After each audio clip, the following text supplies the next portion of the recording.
Ya, selamat pagi teman-teman semua. Kembali saya Pak Dedi hadir kembali pagi ini. Saya akan membahas tentang optik geometri. Nah, optik geometri ini termasuk dalam bab gelombang cahaya ya. Kalau pelajaran itu gelombang cahaya, ada optik geometri dan ada optik fisis. Jadi gelombang cahaya itu dibagi menjadi optik geometri dan optik fisis. Bedanya apa optik geometri dan optik fisis? Kalau geometri itu yang pemantulan cahaya dan pembiasan cahaya, itu maksudnya optik geometri. Pemantulan tuh yang cermin, ya cermin cekung, cermin cembung, cermin datar gitu ya, yang kayak di SMP itu sudah pernah diajarkan. Nah, kalau pembiasan bagaimana? Nah, kalau pembiasan itu kayak di lensa, ya kalau di SMP lensa cembung, lensa cekung sudah diajarkan. Kalau di SMA pembiasannya kita akan lebih fokus ke pembiasan pada prisma, ya pada prisma, pada kaca plan paralel gitu ya, pada eh, lensa yang cembung begitu, kayak akuarium ikan dan sebagainya. Nah, hari ini saya akan membahas khusus pembiasan pada prisma. Nah, nanti kalau ada teman-teman yang ada kesulitan dalam pembiasan yang lain bisa ditanyakan di kolom komentar, nanti saya buatkan video pembahasannya, tutornya ya. Hari ini saya akan membahas tentang pembiasan pada prisma dulu. Nah, prisma itu digambarkan sebagai segitiga begini ya. Kalau dipotong, potongannya bentuknya penampang melintangnya seperti ini. Nah, jadi kalau ada sinar datang, misalnya kita punya sinar, kita sorotkan ke sini, ya, maka dia akan dibiaskan karena prisma ini kan prisma bening ya. Jadi dia membias, tidak memantul seperti cermin. Maka dia akan dibiaskan berbelok ya. Kalau pembiasan mesti ada pembelokan cahaya, lalu dia keluar lagi. Jadi kalau tidak ada prisma ini, sinar ini akan lurus ke sana kan, lurus. Tapi karena ada prisma, karena indeks biasnya udara atau mediumnya ini dengan indeks bias prisma berbeda, maka dia akan dibiaskan. Dibiaskan atau dibelokkan begini cahayanya. Jadi ada pembelokan seperti ini. Ya. Jadi ingat pembiasan cahaya akan dibiaskan mendekati normal. Ini garis normal ya, mendekati garis normal. Karena apa? Karena indeks biasnya datang dari udara yang kurang rapat menuju ke prisma atau kaca biasanya yang lebih rapat. Maka dia akan dibiaskan mendekati normal. Ini garis normalnya ini ya, dia akan mendekati begini. Mendekati normal. Ya. Tetapi setelah masuk di dalam prisma, ya, setelah masuk ke prisma, maka dia akan dibiaskan juga ya, tapi menjauhi normal karena dari medium yang lebih padat ke medium yang kurang rapat. Ya, ini kebalikannya, kalau dari sini udara ke prisma, yang ini keluarnya dari prisma keluar ke udara. Jadi pembiasannya arahnya beda. Nah, di sini ada yang namanya sudut datang. Kita kasih simbol I1, biasanya di buku-buku seperti itu, I1. Jadi antara sinar datang dan garis normal. Itu ini dibiaskan, maka sudut biasnya adalah R1. Nah, ini adalah R1, ini saya kasih simbol R1 adalah sudut bias pertama. Dibiaskan mendekati normal. Nah, ini garis normalnya ya. Jadi sudut pantul dan sudut bias atau sudut bias itu acuannya adalah garis normal ya, bukan garis yang lain, tapi garis normal. Garis normal itu ada garis yang tegak lurus dengan bidangnya ini ya, bidangnya ini, maka garis normal tegak lurusnya sketnya seperti ini, maka ini adalah sudut datang, ini sudut pantul masuk. Nah, untuk bagian ini sinar bias tadi ini dianggap sebagai sinar datang. Jadi ini sinar datang, maka I2 ini adalah sudut datang yang kedua. Kita untuk membedakan dengan yang ini ya, ini sudut datang yang kedua, maka sudut ini, sudut antara garis normal dan sudut bias yang di luar ini, kita kasih nama R2 atau jadi R2 ini sudut bias yang kedua ya. Kalau ini tadi bukan sudut pantul, Maaf ya, tadi ada saya kalimat sudut batu. Ini sudut bias yang pertama, ini sudut bias yang kedua. Jadi keterangannya seperti ini. Beta adalah sudut pembias prismanya. D, saya kasih D aja ya biar gampang mengingatnya. D itu adalah sudut deviasinya. Sudut deviasi itu di sini. Ya.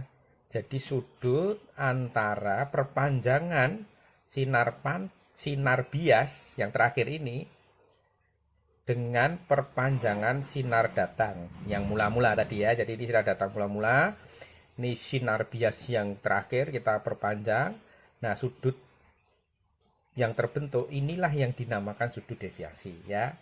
I1 sudut datang 1 tadi sudah saya bahas, R1 sudut bias 1 ini, I2 ini jadi sinar atau sudut datang yang kedua, R2-nya adalah sudut bias yang kedua. Ya, NU itu apa? NU itu adalah indeks bias medium. Nah, maksudnya begini, prisma ini ditaruh di udara. Bisa jadi nanti di soal tuh prismanya saya taruh di air ya. Nanti NU-nya ini diganti menjadi N air. Ya. Nah, NP ini adalah indeks bias prismanya.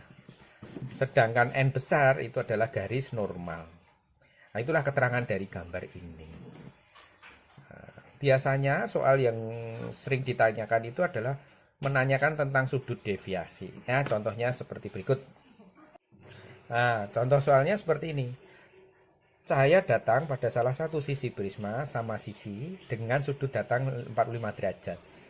Jika indeks bias prismanya akar 2, hitunglah sudut deviasinya. Nah, untuk mengerjakan soal ini ada 4 rumus yang kita perlukan. Yang pertama sudut deviasi dengan rumus I1 plus R2 min beta. Tadi sudah dijelaskan ya, I1 sudut datang 1, sudut bias 2, ini sudut pembias prisma. Nah, yang kedua sudut pembias prisma sama dengan R1 plus I2. R1 ini adalah sudut bias yang pertama, ini adalah sudut datang yang kedua. Ini ya, datang kedua, ini R1, sini I1, ini R2 ya, seperti penjelasan tadi. Rumusnya seperti itu. Nah, terus ini adalah rumus pembiasan.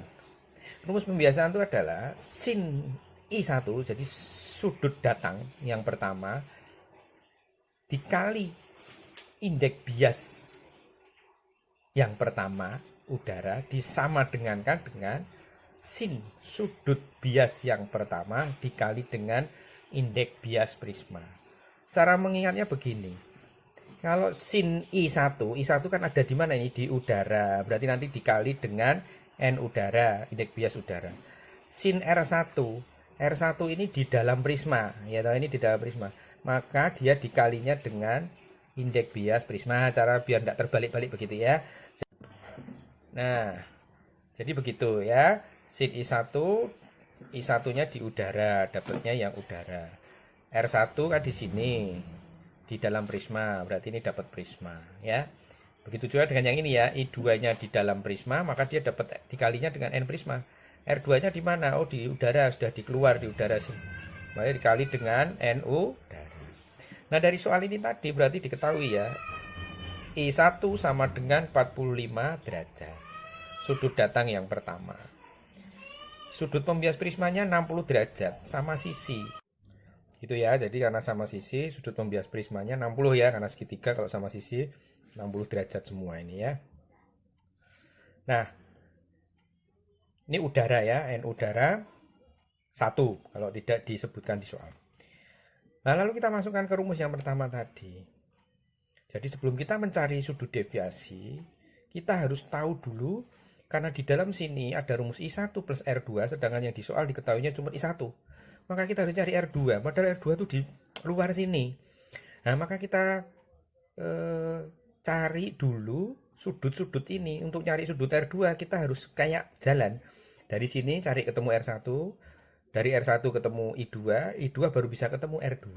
Nah, caranya pakai rumus yang perbandingan ini tadi, sudut datang dan sin sudut datang dan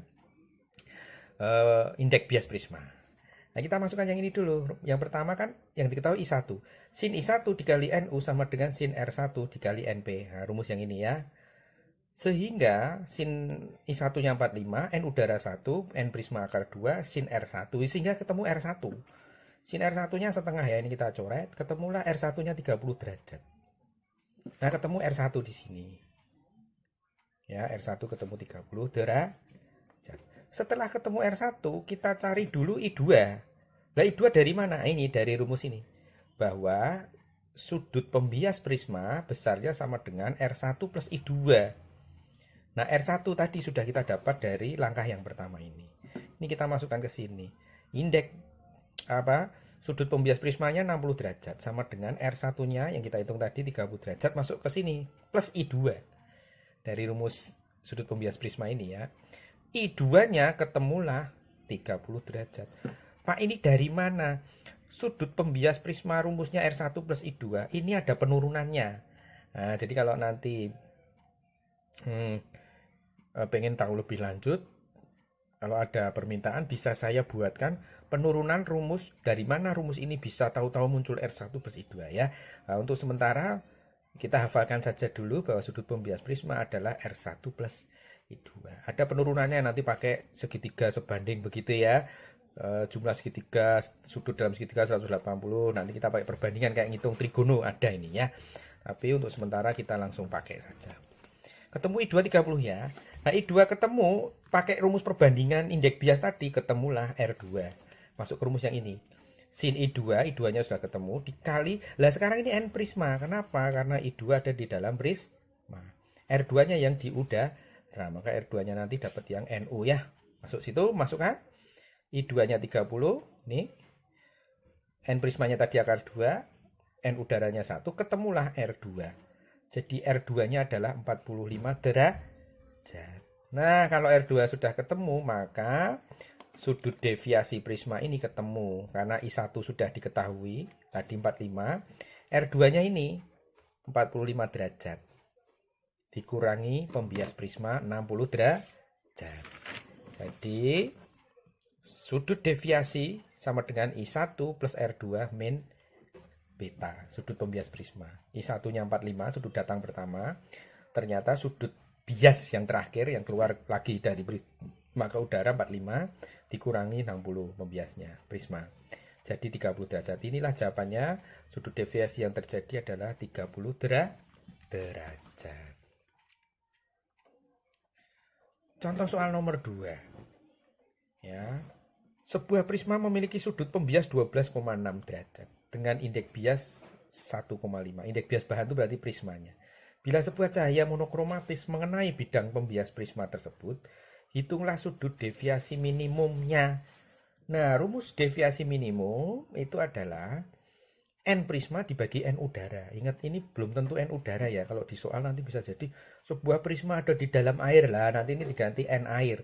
Nah, N air itu biasanya 4/3 atau 1/3. Dikurangi 1 dikali sudut pembias prismanya.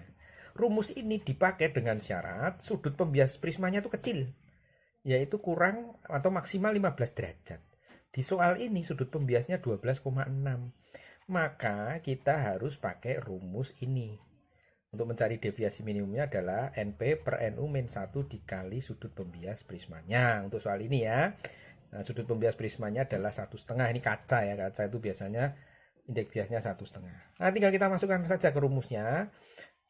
Bahwa deviasi minimum terjadi saat dapat dicari, maksudnya dengan rumus NP per NU. NP itu prismanya, NU itu udara, mediumnya, dikurangi 1 dikali pembias prisma. Kalau tidak disebutkan juga di soal, berarti prisma itu dianggap ditaruh di udara ya, normal di udara. 1,5/1, NU-nya tidak diketahui 1 ya, dikurangi 1, ini rumus, dikali 12,6. Setengah dikali 12,6 ketemulah 6,3 derajat. Nanti kalau sudut pembias prismanya ini tidak 12,6, artinya lebih besar atau sama lebih besar dari 15, maka tidak boleh pakai rumus yang ini. Nah, nanti ada rumus lain kalau sudut pembias prismanya lebih dari 15 derajat. Nanti di video-video pembahasan selanjutnya akan saya bahas ya. Untuk sementara saya bahas dulu yang deviasi minimum jika sudut pembias prismanya ini kurang dari atau sama dengan 15 derajat. Demikianlah pembahasan tentang pembiasan pada prisma. Ya. Kalau ada pertanyaan, boleh ditulis di kolom komentar, akan saya buatkan pembahasannya.